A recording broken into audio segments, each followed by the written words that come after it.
Good evening, Virginia here with Jenny Lee Gems. I'm continuing working on this basket. If you've seen the previous video, I explained about the gold lame material that I was using to wrap a row, and that came out really nice. I like it. I like just the clean gold, no red overlay, anything over it, just gold. And I think that it highlights these beads and these little lace very well. So I had a piece of gold lame that I had to use in this project. This wrap was an easy way to work it in and then add more gold lame so that it fits with the project.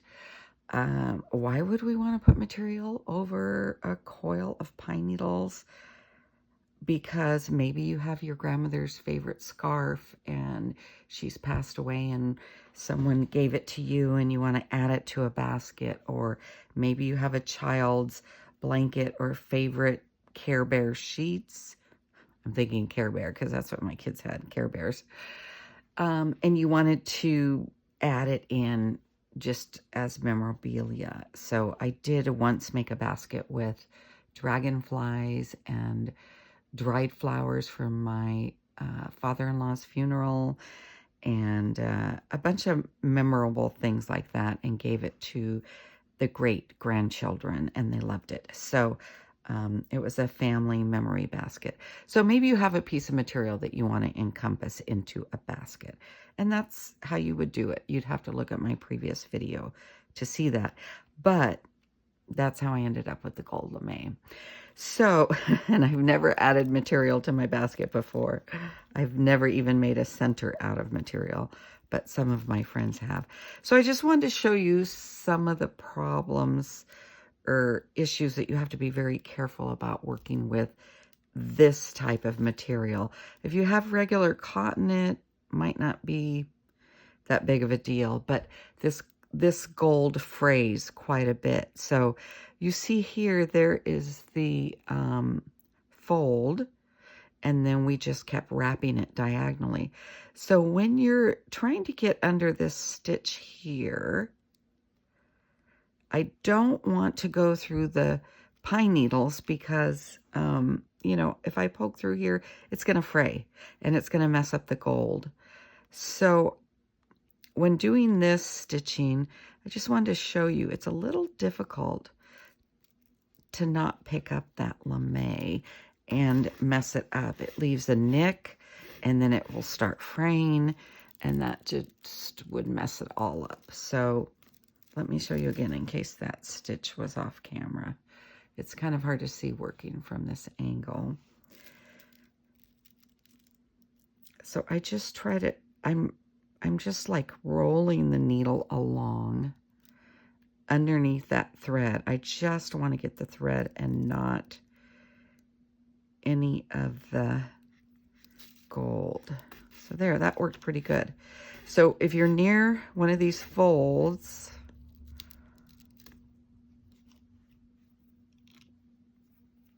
it's really hard. So this next one I think might be very difficult. Nope, this stitch must be a little loose so I could get under, because there's a fold right under it. So I just want to mention that if you use a material like this and you have the folds, you're going to have to be very careful.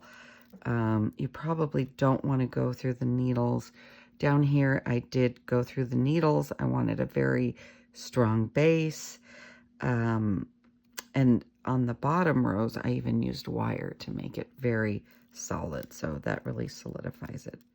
So there you have it. If you're using a difficult material to deal with, that's how you get under there. Just slide it under and be very careful so you don't mess up this gold, because it'll fray everywhere. I have it all over the house. But I do like how the gold came out. I am going to probably do 3 more rows of this red, and I'm gradually going inwards. I'm going to start tapering in, and I think that looks pretty good. But that's a good way to add. Look at the previous video on how to wrap a material over a row. Some people do use material, they make material baskets, but they use cord, a certain type of cord, and they wrap it that way. That's how I learned to do this. Okay, thanks for watching. I think that's it. It's almost midnight. I want to finish this row and go to bed. And I'll show you if I come up with any other bright ideas. That's how it's looking with the red on top. I really like it. I think that gold is going to look really good when the project is finished. Thanks for watching.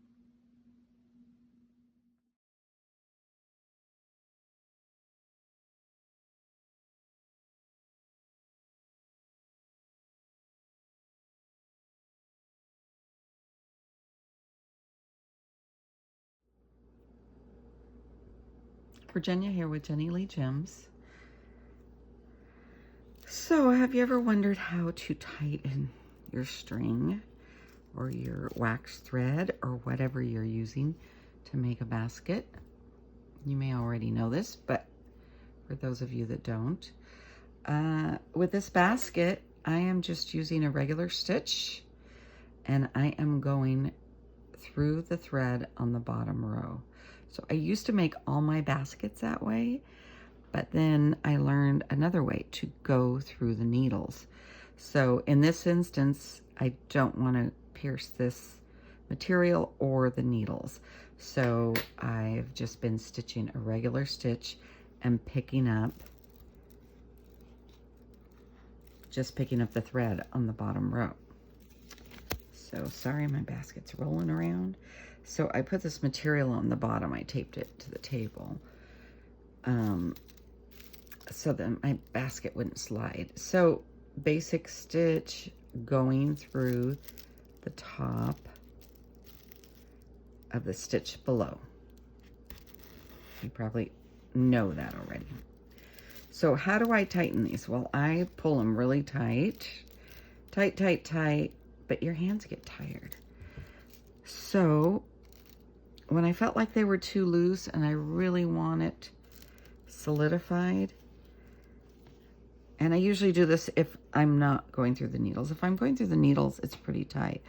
This is my favorite tool to use. It's a dotting tool. And for this project, I'm using the smaller end, but there's a larger dot on that end. So the way that you do it is, I had a pattern going, 2 stitches, add 2 needles, do 2 more stitches, add 2 needles, and then tighten. So I'm usually going back about 4 or 5, and I just go under the edge. Let me make sure I'm on camera here. Under the edge, pull it up, and I hold it.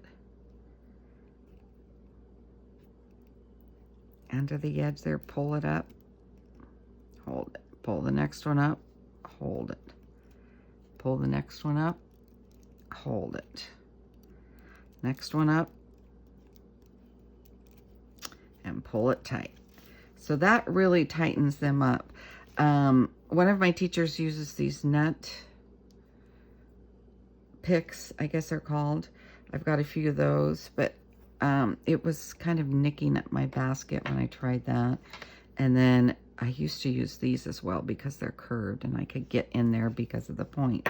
But for some reason, these don't mess up the thread or especially the dyed pine needles. Anyway, hope that helps.